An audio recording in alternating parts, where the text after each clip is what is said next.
Three, two, one. Hey everybody, Harry here. Today I have Patrick with me, and we're going to be talking about how Patrick made about $7,000 in sales in about 4 months with his comics and illustrations. So before we dig into that, Patrick, why don't I turn it over to you? Can you just briefly introduce yourself and share a little bit more about your art practice? My name is Patrick. I've been working as a professional artist in the entertainment and advertising industry for just over 20 years. I didn't go to school for it. I started late in life at the age of 38. Kind of fell into it after a not complete failure as an actor, but not making enough money for a living. Really? I didn't know you got started so late. So what kind of brought you into it at 38? How'd you pick up the pen? Well, I made a decision. I started acting late as well. I didn't move to LA to be an actor. And when I started, a lot of people were like, you don't want to do this. And I thought, well, I did. And I got work right away. But I also saw a lot of people who were very angry later in life about how things didn't work out. So I just made the deal with myself. As soon as I get to that point, I'm done. And I did get to that point, and I wasn't sure what to do. And I took about 2 weeks thinking about it. I didn't have a time limit. That's how it worked out. Mm-hmm. And after 2 weeks, I just was like, you know what? I want to be in the entertainment industry. I'm not sure what. I got a job as a PA for a TV internet production company. I worked in the writer's room. I still like working, doing writing, but that's not what it ended up as far as that job. I ended up being the art director within a year. And that was based on talent and management skill. There were people who were better artists than me. The outgoing art director was the one who actually said, no, it should be Patrick. Interesting. So, I mean, were you artistic as a kid at all? Did you draw or anything like that growing up? Yes, I did. I started drawing, I guess, right away. At the age of 3, which was quite a while ago, it was safer for kids to be walking around. And I started walking around the neighborhood selling my color crayon sketches to neighbors for a nickel and a dime a piece. Do you remember like some of the things that you sketched, those earlier things? It would probably be superheroes, but it might have been stuff like, a fireman, a monster. I mean, anything that kind of like a young boy was into. A young boy. Yeah, I started thinking, would I draw anything that a young kid? Like, no, I wasn't drawing like flowers or anything unless in class I had to. Very cool.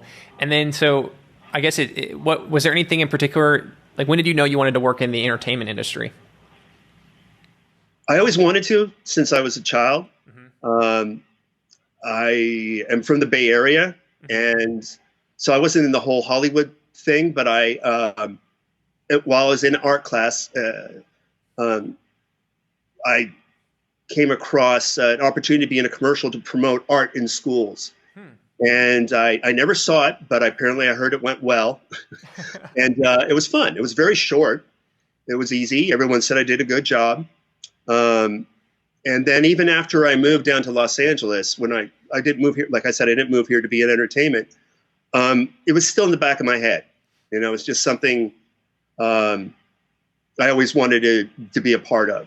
Is it because you like stories and like fantasy and things like that, or is it because you thought it was kind of a cool way to get make a living, or like do you know at all kind of what motivated you? Yeah, I grew up on movies. Yeah. My dad, old black and white movies. The TV was constantly on.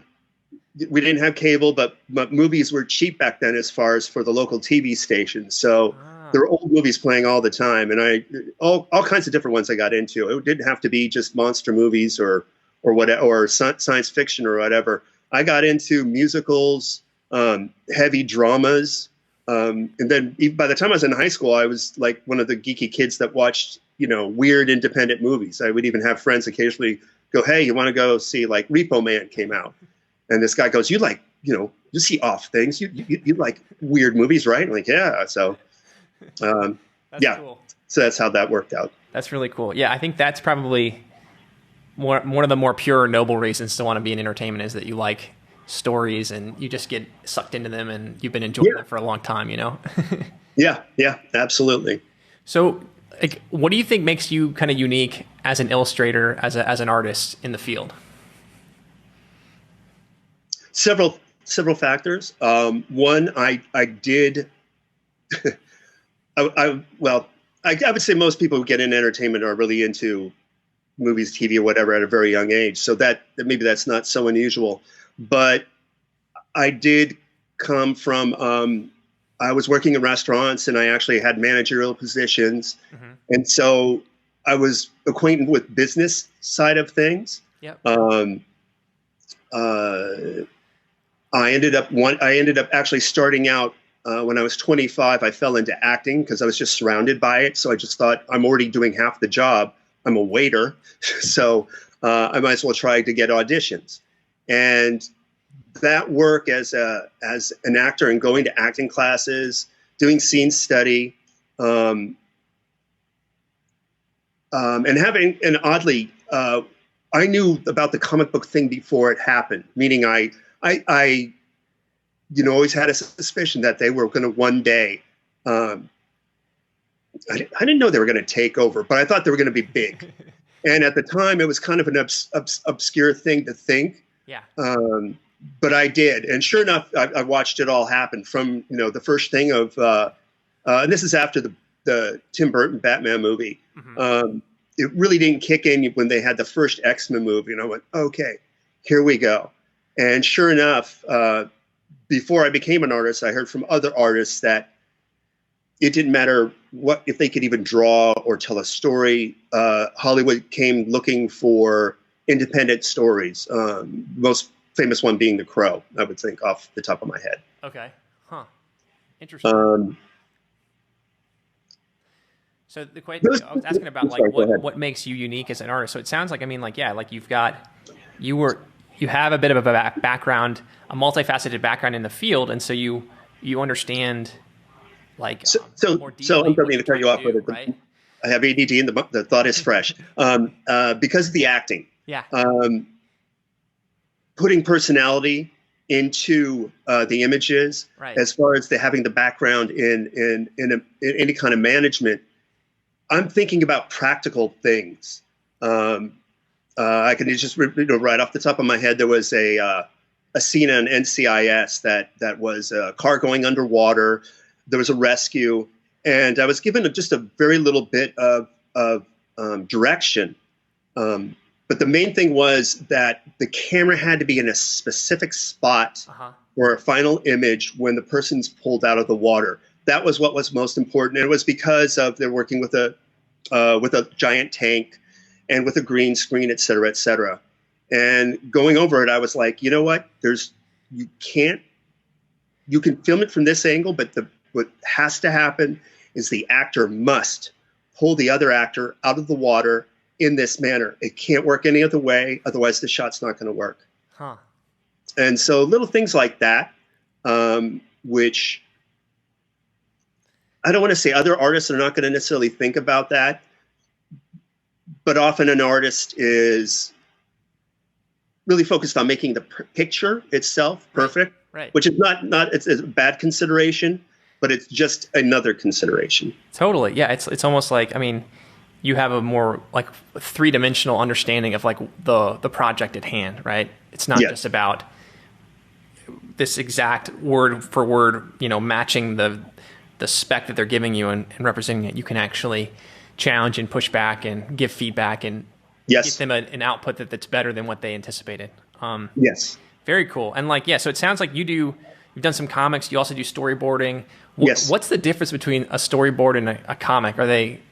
What's the difference there? Well, there's numerous. A comic book can go anywhere, and it's only limited as far as your budget on the time that the artist has to draw it, and the skill and the desire to make incredibly elaborate images. If the story necessary. Exactly. Sorry for the stuttering. And then there's also some comic books that are more simple. It's not that they're any less quality, and it's not necessarily that they can still do the same things that other comics can do as far as angles and the change in time. You know, if you're doing storyboards for a commercial, for TV, or for a movie, you have to think about, I mean, a big one, especially for an independent movie, you have to think about budget and time. I was just recently in a job I was presented with an issue where they had 4 hours to shoot a train scene at this place in Europe where they had 100 feet of track and one car. Wow. And the director was puzzled by how is it going to happen. The cinematographer was like, this is going to be hard. And because of my experience of dealing with independent work and such, and having the mindset I was telling you about earlier, yeah. I came up with things that really helped them. I don't know if I went off track there with the question. No, it was great. That was great. Okay. There's a little pun there. Yeah, off track. There you go. No, that's cool. I mean, that makes a ton of sense. So it's like, it sounds like, I mean, with a comic, the artist has really almost like no limits. I mean, their imagination, right? But with a storyboard, it's like you are thinking about the economic and time constraints of the broader project, of the other medium that this is going to get translated into. Absolutely. If you're working on a monthly comic, then you have an issue to deal with time, right, as the artist, and that can be that is definitely put a hamper on the whole process and what you do draw. Yeah. But let's say you're doing something for yourself, and you have all the time in the world. Well, you can do whatever you want. And actually, when I first decided to be an artist, I was actually working on being a writer. I held off on a graphic novel that I was starting to write on, actually writing it until I learned to draw well enough. But that was the main thing. I'm sorry, I totally lost my train of thought. No, you're good. You're good. So I was changing the subject. Like, have you ever dabbled with comic strips or anything like that? With comic strips themselves, no. No. Reading them. Yeah. I was big into Calvin and Hobbes. Yeah, I read a lot of the Calvin and Hobbes books and stuff, and yeah, some of them are very simple, not a lot of art, and then others, like the ones where they're in space and stuff like that. I mean, it's just crazy detailed art. Crazy detailed art. Yeah. One of the most famous strip artists. He was a famous comic artist. Alex Toth actually worked right down the street from where I live now, and lived a little bit farther away. I think he did the daily strip of Zorro, but I could be mistaken about that. Huh. Well, cool. Let's go back to you. So, like, thinking back a few months ago, before we were working together, like, try to remember back. I know it's hard to sometimes, but what was going on in your mind? What problems were you trying to tackle before we got connected? One, just not.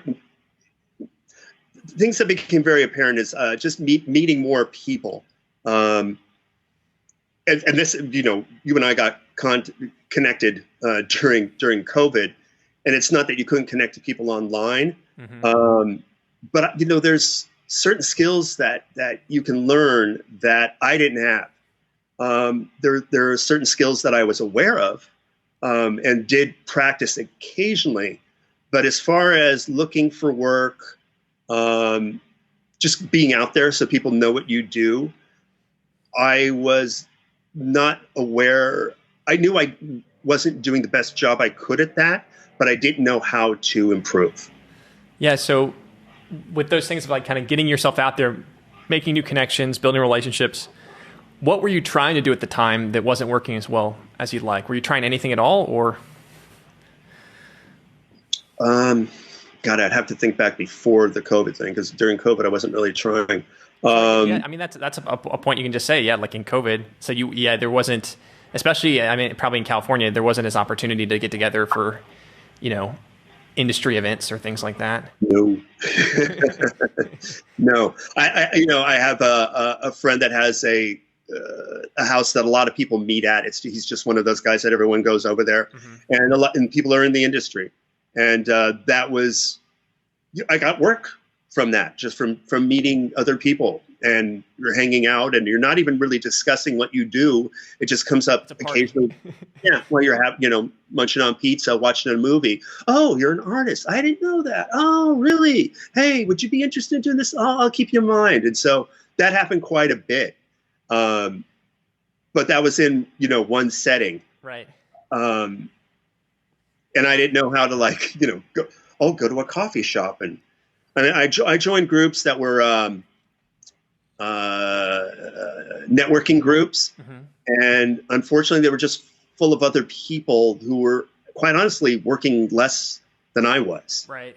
And so it was, occasionally I would try to help out somebody with at least, some suggestions. But as far as, myself moving forward, it really wasn't helping. Got it. And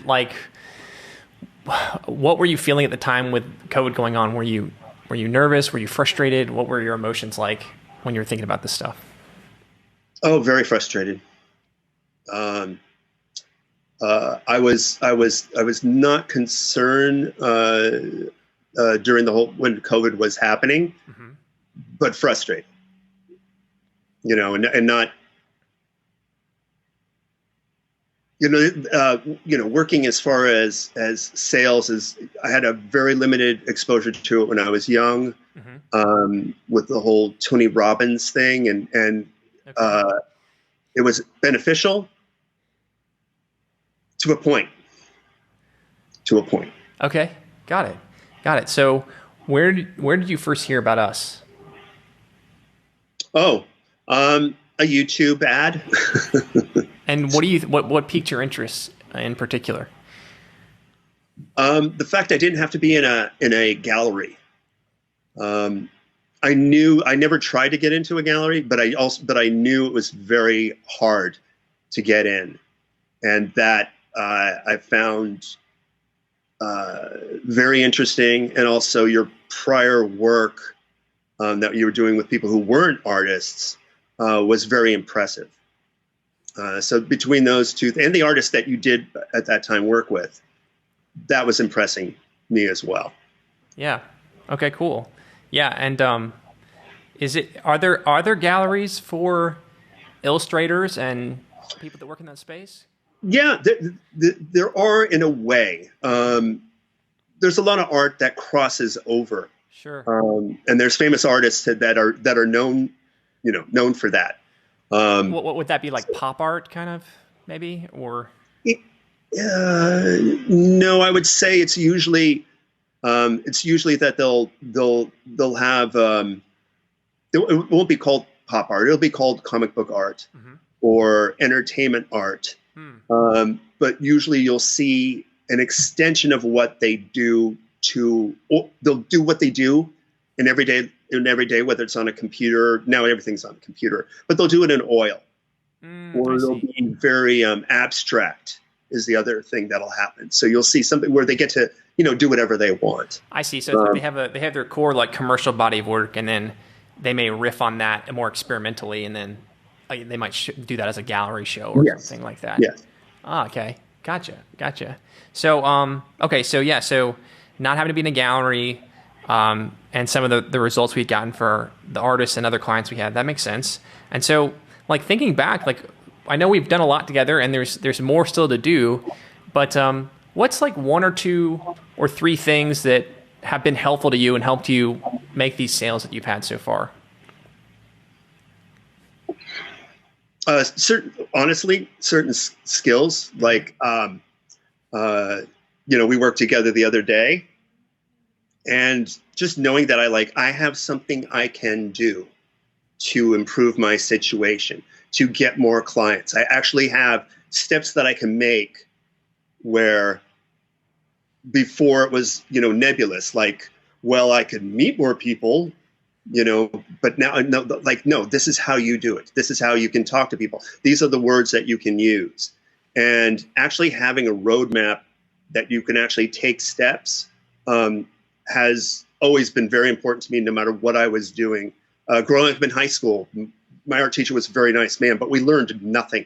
There was no steps, You know, it was all about what you felt and expressing yourself with colors and everything. There was no, I mean, there is a process, especially if you're doing figurative art, you know, things that are, or realistic art. There are steps you take that you can actually teach people. Right. And so to actually have of someone just going, well, you need to network more, you know, you need to get out there more. Like, think okay, positive. Well, how, you know? Yeah. So it sounds like the tactical stuff.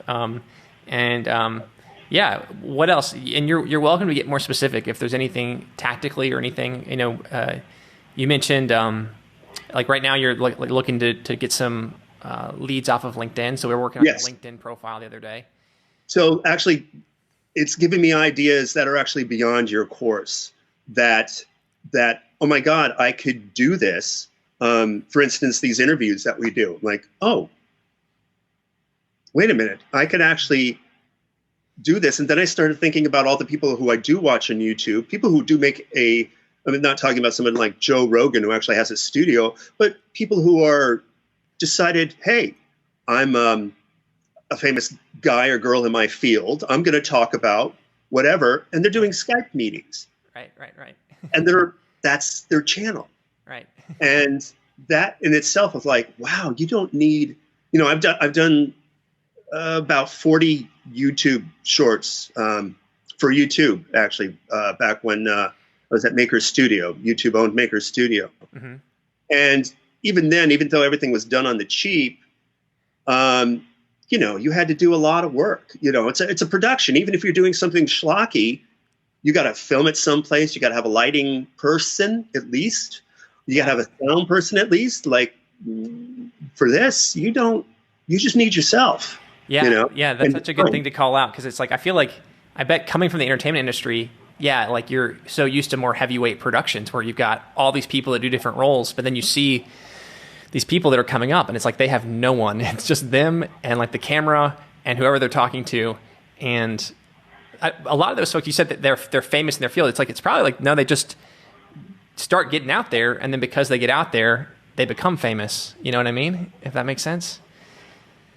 Well, yes, they became famous for whatever reasons, but my point is they could probably afford or at least go to some entertainment company and pitch. Yeah. I want to do the so-and-so show, which quite honestly, back in the day, if you just said, I'm just going to talk to people on the phone, it would go nowhere. But you look at, I mean, YouTube interviews of, yes, especially, and they're very interesting, you know, and you can, you know, when I work, I don't necessarily, when I get to a certain point where I don't have to think, like a lot of what I do, there's a lot of thinking involved. Mm-hmm. Then there's the finishing. Once I get the thinking done part, I go to YouTube and I find like, what do I want to learn today? What do I want to hear about? You know?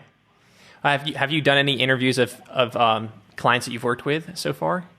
Yes, I've done 2, but since then, I've actually realized, wait a minute, I could actually open this up to a bunch more people who I'm not necessarily directly working with, mm-hmm. but I've worked with, and I could actually benefit from the interview itself. We both can. Right. And it'll be fun. Yeah. Nice. So what else? Any other like tactical wins or ways that us working together has helped you in the last few months? I'm, you know, maybe I'm just rehashing here, but what to say? You know, I find myself, and I mentioned this with you before, in that, you know, artists, we like to talk about ourselves. You know, we're doing stuff, and a lot of artists, especially if you're a writer, you spend a lot of time alone and you're not talking to anybody. And so you get a chance to talk to people. You're just gonna, you know, word vomit on them. And so the thing was to listen. And if you look at other, if you start thinking about like, okay, so when did I get sold? Like when I bought a car or I bought some clothes, what was I doing? Was I talking? Like, no. I mean, I was talking, but they were listening. They were listening to me. That's what they were doing. I wasn't listening to their jibba jab. And I'm finding myself now doing that a lot more. It's not that I was ever a bad listener, but as soon as a topic came around that I wanted to speak about, you're just like on the edge. Yeah, it's exactly raising your hand. I want to talk. And isn't it cool to kind of cultivate more of that awareness and just kind of start to see and be able to introspect on your behavior better? Mm-hmm.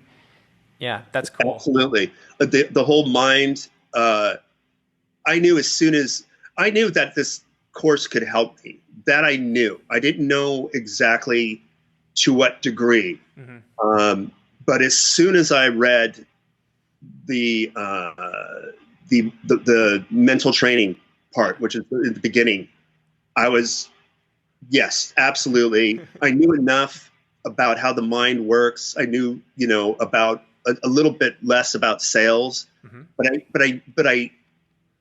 I could instantly read certain things. And even though there'd be things I knew, there was also these other things like, oh yeah, well that makes sense. And that adds up. And I worked, it was, like I said, it was during COVID. So I had time and I was spending 20 to 40 hours a week. And a lot of it was in that first part. And after 30 days, there was a difference. After 2 weeks, my wife said I talk different. Really? She said the way you speak about yourself, I was coming across more positive, more self-assured, confident. Not that I was not confident, but I wasn't. I was. It was almost like I was casual about the confidence. Mm-hmm. There's an old Saturday Night Live skit with Michael Jordan and Stuart Smalley goes, do you ever just wake up and say, I can't beat Michael Jordan today? And Michael Jordan says, no. and that kind of thing started to happen and did happen.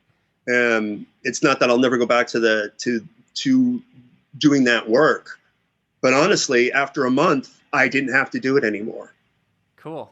It was not necessary, Cool. That's awesome, man. I'm so glad to hear that. Yeah, it's like, it can sound kind of abstract and hard to wrap your fingers around what you're talking about, but it's basically, like we can work on kind of our self-image and our beliefs and stuff like that. It has a huge impact on when we actually get to the tactics, how we do the tactics and how well they work for us and stuff like that. Yeah, absolutely. And I think also just people get in the way. We get in our own way, and that work really helps you because especially when you become aware of it, you're like, you'll say something and you'll catch yourself and go, oh, that is a limit. I've just limited myself, Right. So that really helps a lot. Good. That's excellent. Why don't you, I know right before we got on, you were telling me about, so some of the folks you work with, sometimes they don't have that much in funds. Can you tell a little bit about those anecdotes you were sharing with me? Do you know? Did I give you enough of a clue, or? No, I do. They have. It's. There's certain work you do to help other people who are other creatives mm-hmm.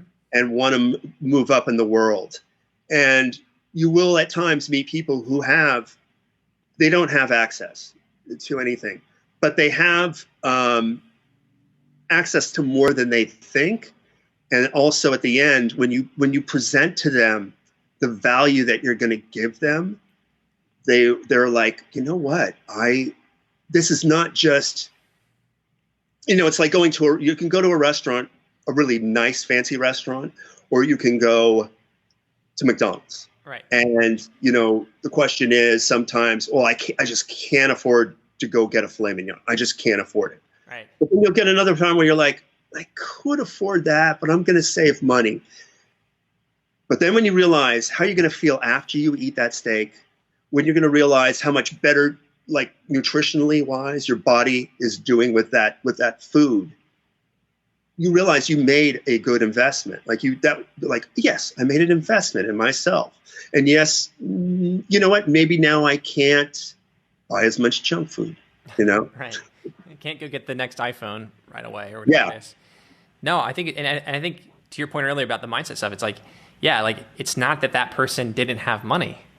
It's that they were just nervous about their funds And, Oh yeah. and we believed them. We're like, oh, this person doesn't have money. But then if you realize, like you said, you talk to them, you build value, you show them that you're going to be more helpful than the other person they could work with, then they're like, wait a minute, I actually have some optionality here. Like the calculus has shifted. Yeah. I want to afford your rate, or whatever it might end up being. Exactly. And then they figure out how to make it happen. They figure out how to make it happen. And if at the end, if there's somebody somebody who's on the verge of bankruptcy or whatever, right, something really bad, most likely they're not even going to contact you, Totally. And then if they're not, even if they do contact you, they're that person, right away. Right. Like maybe this is not a good time for you. Yeah. Let's talk later. I've actually most of our decisions that we make, like purchasing decisions, we may not feel it because we're not thinking about them that much, but they're like 90% in that realm of like subjective value, right? If we're all buying just like store brand food items or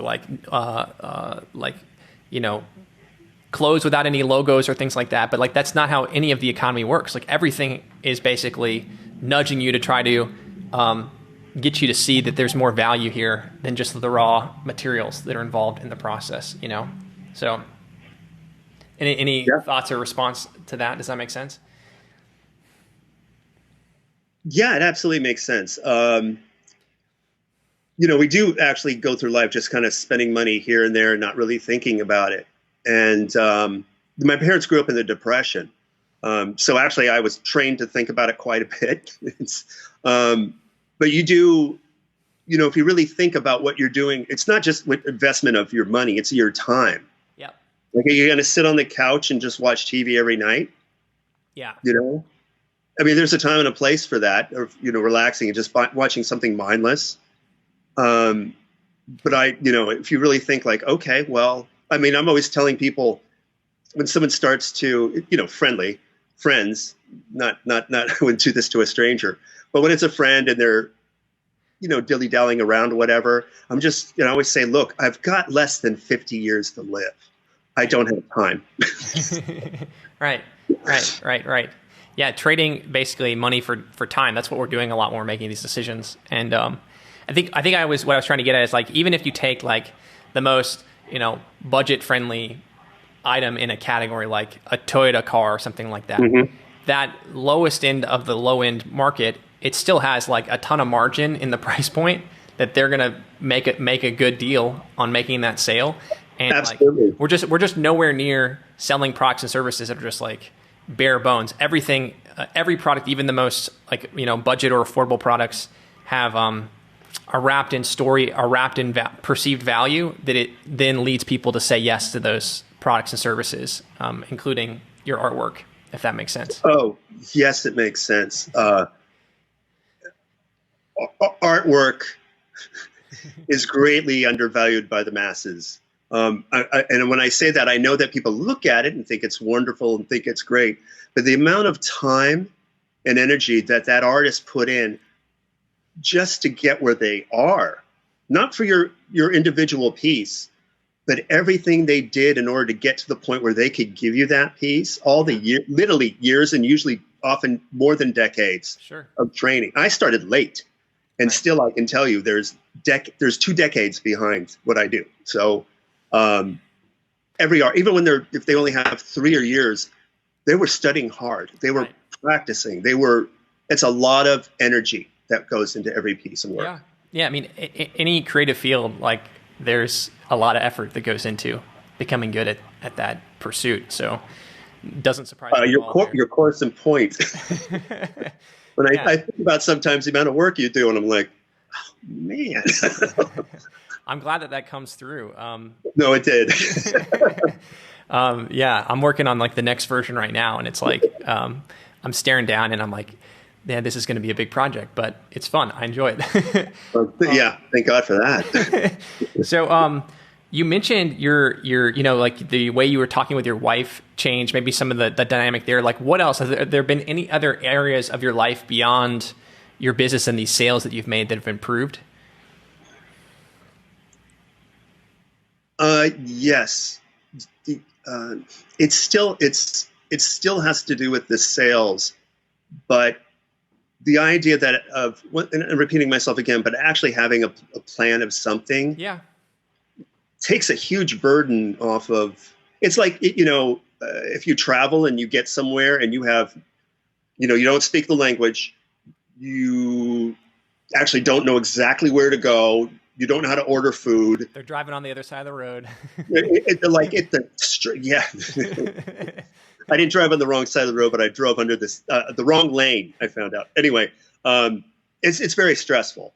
And so just that in itself is huge. Right. I also find...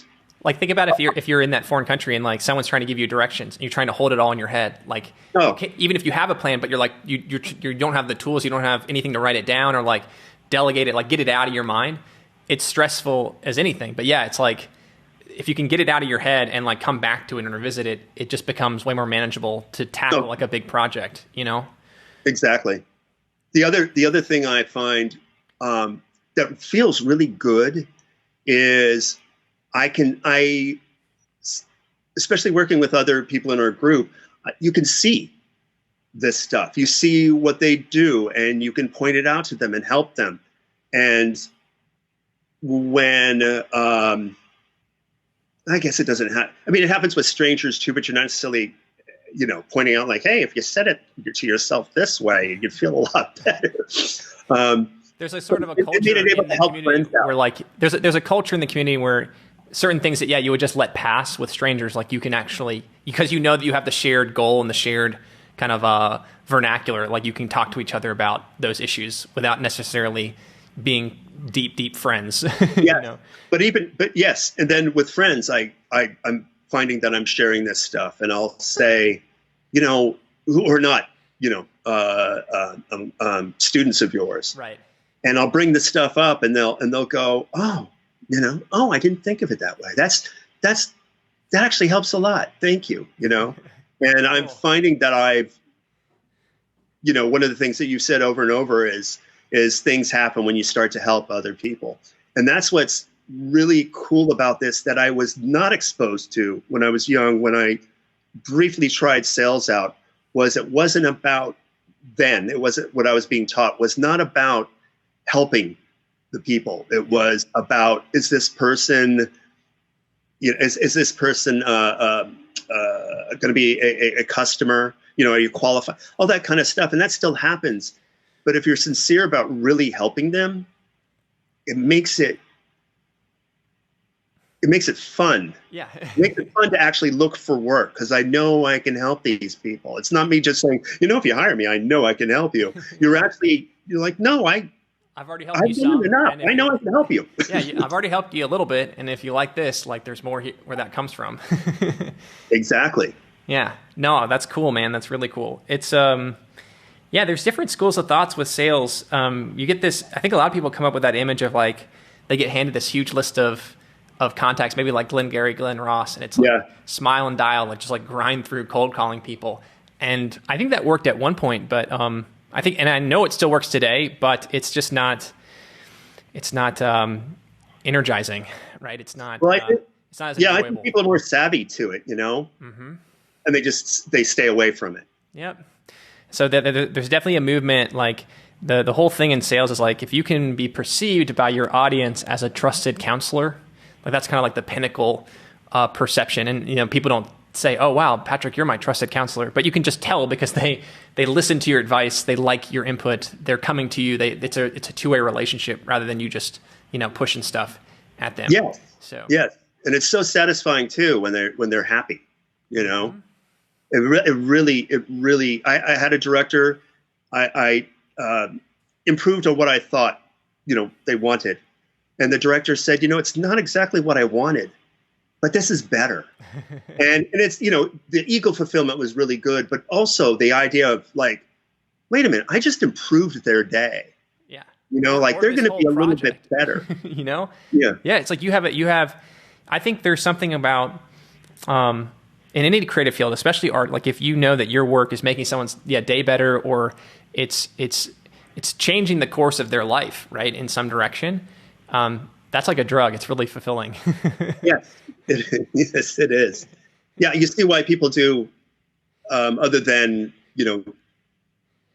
what if it's their faith or their own personal desire to just be good, you can see why they put themselves in harm's way or they make their own lives miserable to help others. And they're like, oh, wow. You know, there's some other level of the psyche that they're feeding by doing that, which makes them, it's appealing. Yeah.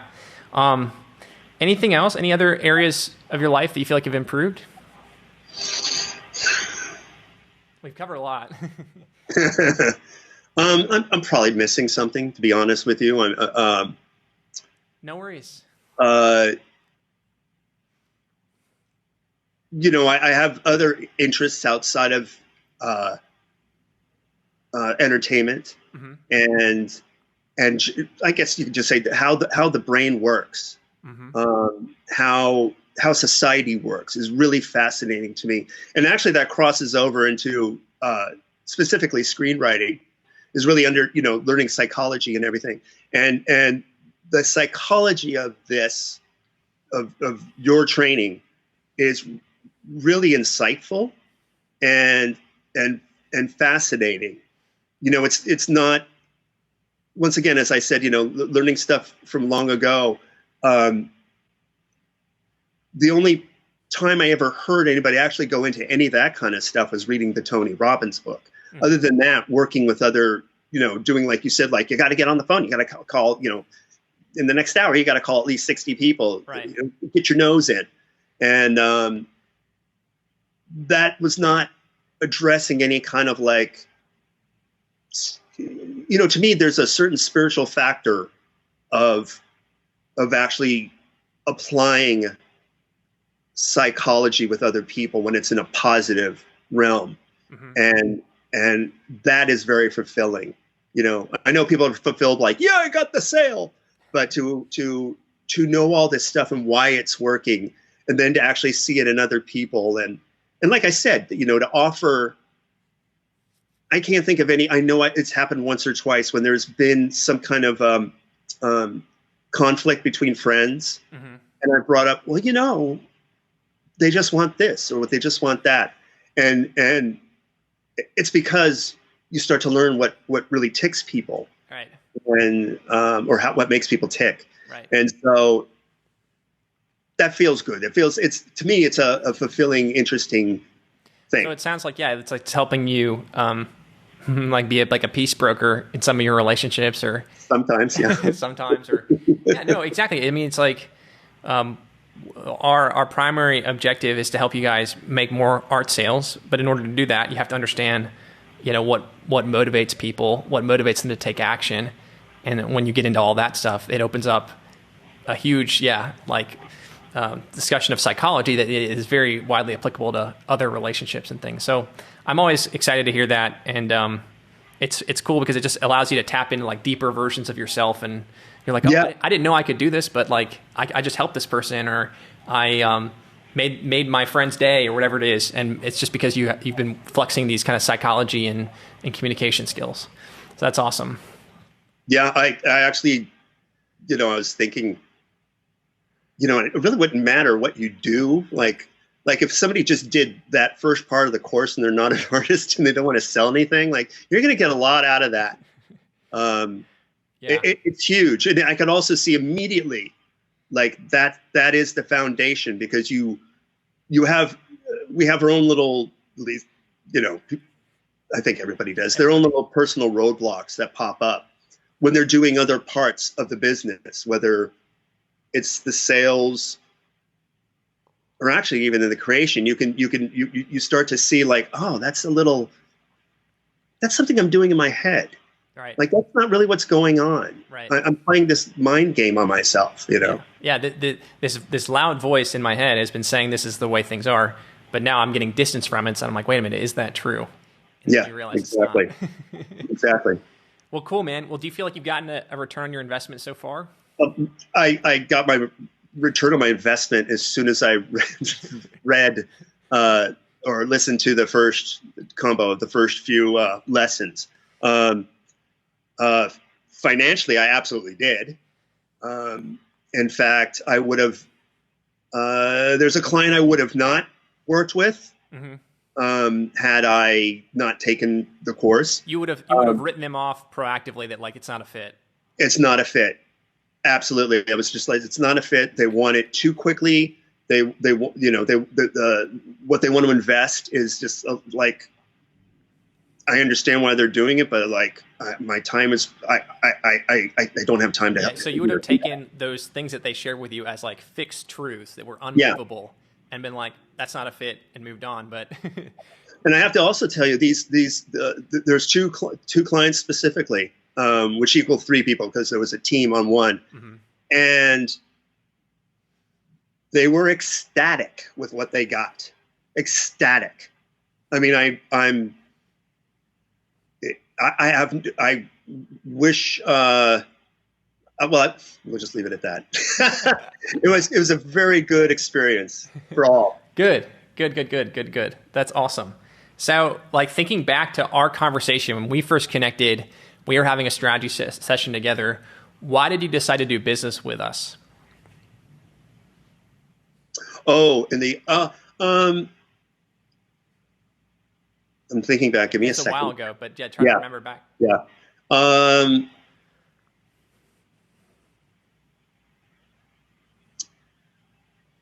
It was the certainty of I don't remember the actual specifics, but even before the strategy call, I watched everything that you had online. And I showed 1 or 2 to my wife, and she was, she just goes, "That's the guy." Like, yes, if that's what we're going to be doing, yeah, go ahead and do that. And then I had my strategy session. I said, I'm going to think about it because my wife could not be on the call. But she was getting ready for work. And so she overheard a little bit of it, but I sat down with her and I said, look, this is an investment. And I said, I think based on what I already heard, I'm going to get something out of this no matter what. Ideally, I'm going to do as well as the others have done, other artists have done, but I'm not expecting to, but I think there's value there anyway. Yeah. And my wife was like, absolutely. You know what? If let's say, it's horrible, it doesn't work out, you get nothing out of it. And I was just like, oh, I'm going to get some. I mean, it was kind of interesting that I did know without knowing about the whole mental part of the course. And I keep talking about that more than the other, just because that was the shock to me. Like, I knew I needed to learn how to speak better in a sales relationship. I knew that was an issue. The mental part, it's not that I didn't know I had, whatever quirks or whatever, but I didn't know I'd be helped with that. Right. Or that the way that you get better at communicating means like turning over those rocks and like inspecting those mental issues and working on that stuff. Exactly. Yeah. Was there anything that kicked you over the fence? Was it like kind of your wife saying yes, or was there anything else? The guarantee helped. But honestly, as soon as I read it, I'm like, there's no way. I'm like, I'm getting something out of it. I already got it. I got it. So you had gotten value from all of our interactions, from talking to me one-on-one and all the stuff you watched. Yes. You knew that like if you got that value, there was going to be more to learn. Honestly, if I stopped being an artist tomorrow, I got my money's worth. Because there's other parts of my life that it can apply to. Yeah. And I even talked to another friend who was having issue with sales, and I said, you know what, the guy who I'm working with, Harry, doesn't handle what you're going through, but I am going to, which I'll ask later.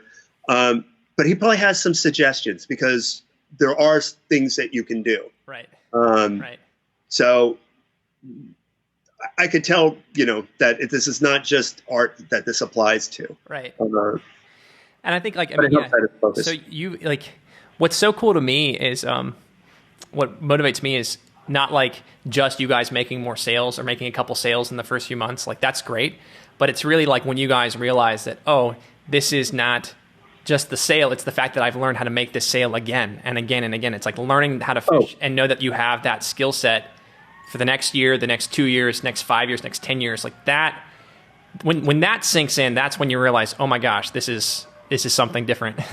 You just actually triggered a memory. So repeatable process in the first meeting, hearing that in the strategy session, that was a huge thing. Like, oh, so I can do this again and again. It's not just a one-time thing. And, I don't know if you ever came across it. You're obviously younger than me, but the whole Ponzi schemes have come and gone numerous times in my lifetime. I grew up in the Bay Area. They were really big in the late 70s. I can't remember the name of it, but it was, people were having parties. But you knew there's a certain point where that is going to run out. That's the whole definition of the Ponzi scheme. And knowing that there's a repeat, like, oh, so this is not a one-time. I'm not just going to land the one deal. Right. That's really cool. So yeah, and it's like when you realize the reason you're not going to just land one deal is because it's not like you're getting exposure to some hidden source of leads that you didn't know about. It's that you're learning how to interface with other people in more productive ways, where these people that weren't leads before now become leads, and you can just make more leads on demand.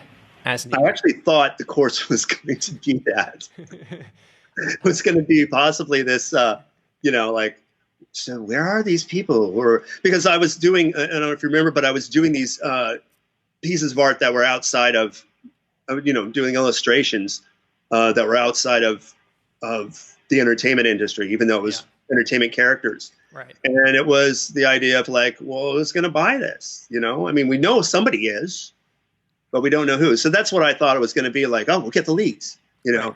Yeah. So it's I get it, man. Like most people, not just artists, but most people in sales, when they start out, that's the mental model. Like if I can only find this one secret, honey hole, all my problems will be solved.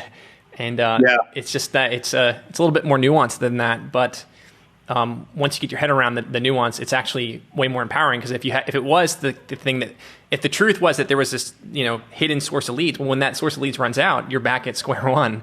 Yeah. So, and that's part of the whole mindset too of what I thought of sales before. What it was like in the movie of Glenn Ross. Yeah. I can't remember the name of it, but there was those magical leads. The older sales guy was desperate to get the leads. Yeah. Yep. So, well, awesome, man. Well, so would you recommend others work with us? Yes. Yes. Well, think for a second. I'm going to lower my blind because it's coming across my face. But my next question will be like, just think on it for a sec. Don't answer yet. But like, what sort of artists in particular do you think are a good fit for us? So I'll be right back. Okay.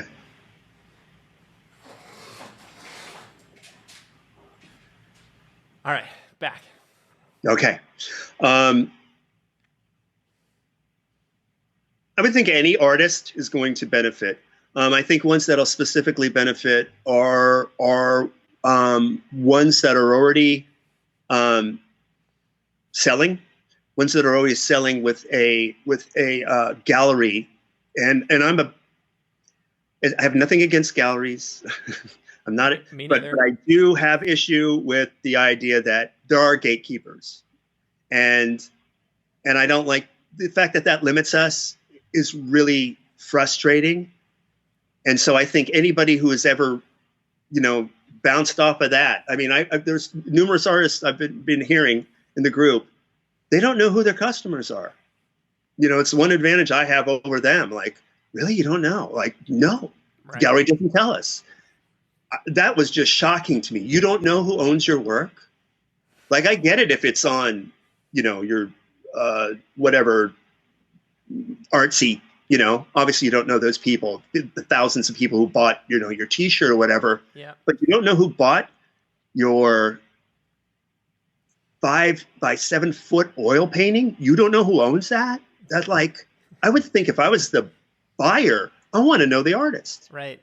Get to meet them, shake their hand. Like, or at least know about them. I want to know, like, Where is the art hanging? Is it in someone's lake house or in their home? Like, what role is it playing? Is it in their dining room? Like, I would want to know all that stuff if I could, you know? Yeah, absolutely.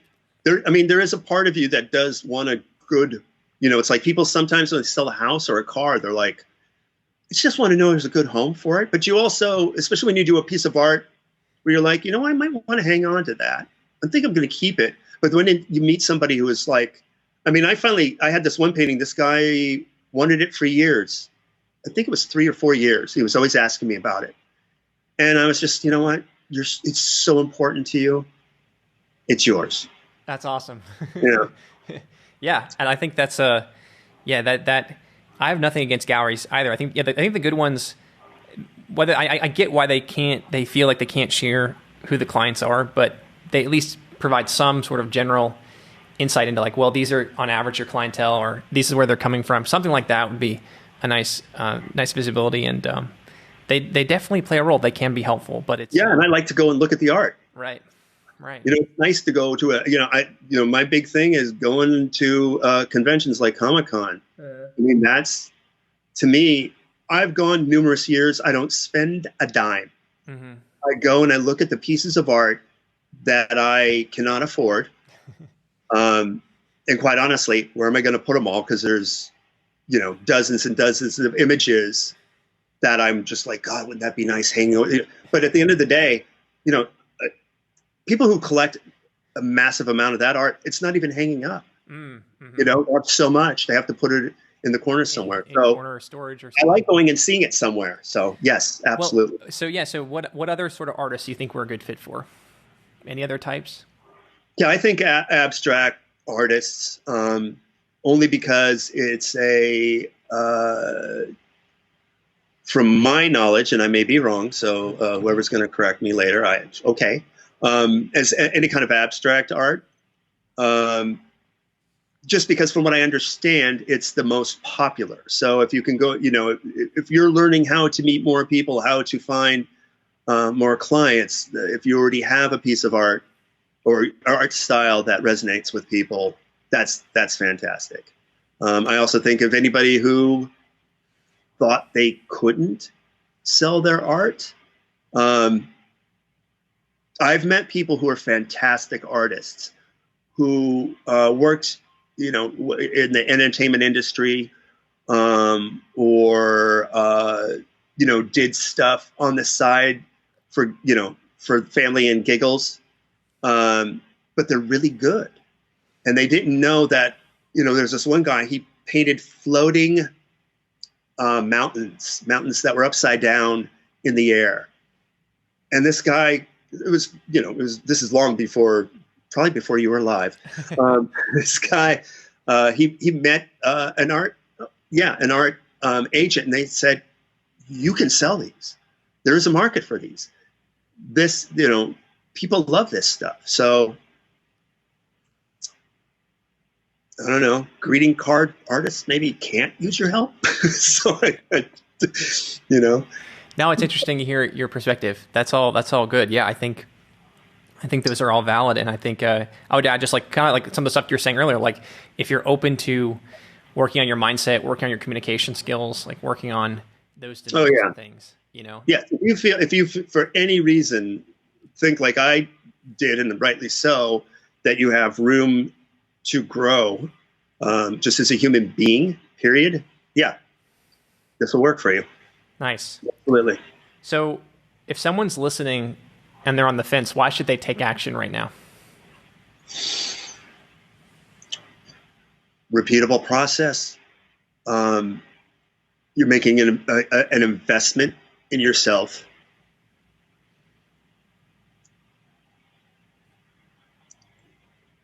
What are your, the only concern I can think of is if, you're homeless and you don't have any cash. I get that. But if you're considering this, I don't think there's any reason to keep you from doing it. If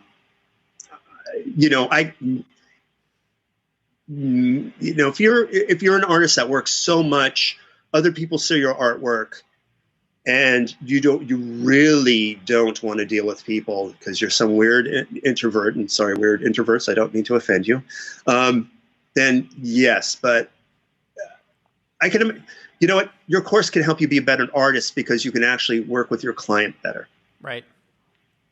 For sure. Right. Yeah. No, I think that's fair. Yeah.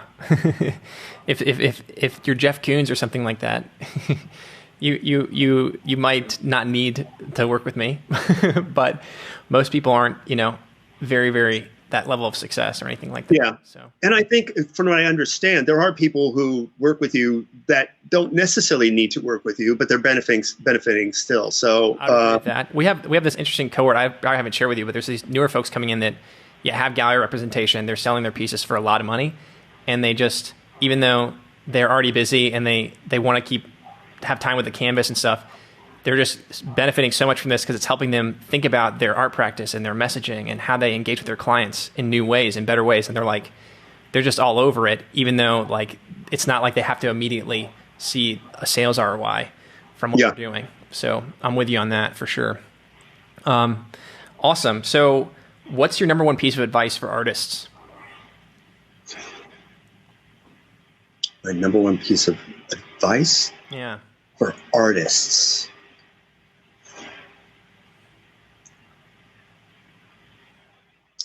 Keep on doing the art. Don't stop doing the art. Do the art all the time. Specifically, I'm thinking of somebody who is a creative, but they don't do painting.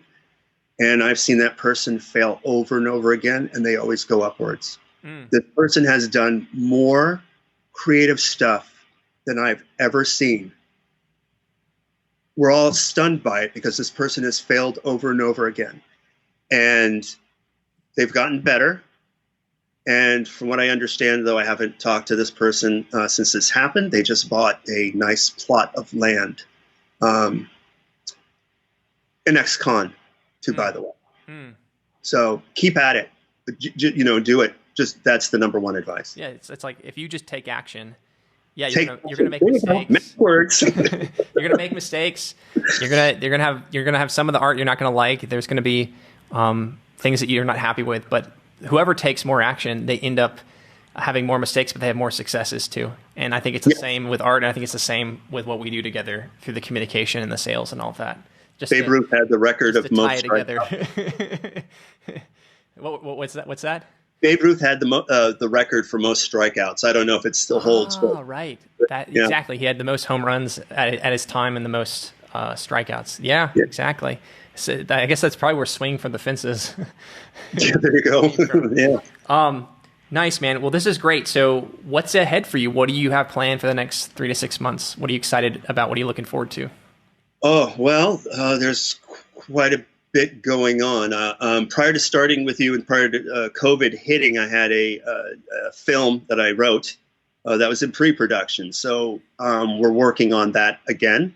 I have my own graphic novels that I'm working on. I also am excited because having now the skill of having something that I can do rather than hoping and waiting or trying to find.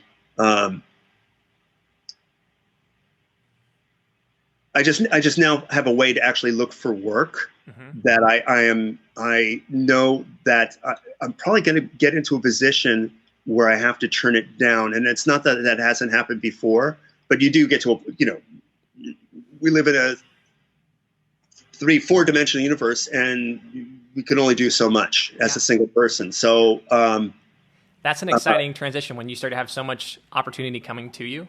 Where you're like, this is a good opportunity. This is a good opportunity. I have to pick. I can only pick the better one, and it's weird when you first have that coming to you. But that's a good sign. That means you're heading in the right direction, and it means that like your communication is getting better. Like inevitably, hands down, like everybody who gets better at communicating has that happen. It just has to because like you're resonating with more people. Because you're resonating with more people, they're going to have more demands on your time, and then you have to introduce new ways to handle that opportunity and weed through it and stuff like that. So that's exciting, man. Yeah, as I said, I don't want to say what it is, but I was telling you earlier, this course has made me realize there's something else that I can do that I didn't know I could do before. And we'll just leave it at that. But it's like, oh, Okay. Cool. Yeah, awesome. Well, good stuff, man. It's been great working with you. Really happy for you, and can't wait Thank to you. see what Same here. happens in the coming months for your Me too. practice. All right, cool. Thanks. All right, peace.